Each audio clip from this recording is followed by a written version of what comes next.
This person here is a sanctioned terrorist under the American sanctions regime. His name is Hafiz Abdur Rauf. He's the brother of the founder of the terrorist groups that you're mentioning.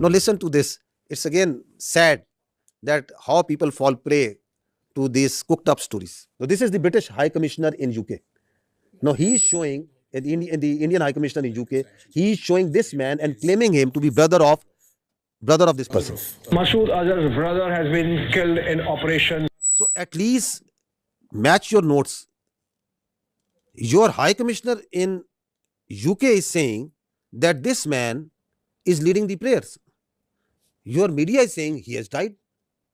So before you cook up a story, I would request our dear friends, whoever is writing the script over there of these fiction book that they are writing, that at least match the notes amongst yourself. Now this man who was actually leading the prayers, whom the High Commissioner of the Indian High Commissioner is saying that he is the brother, what is he telling? Who is he? So this man is a local politician. This is his, he belongs to a political party also. This is his date of birth. He has a son, he has 3 daughters, and that's simply what the man is. He is not his brother, not at all.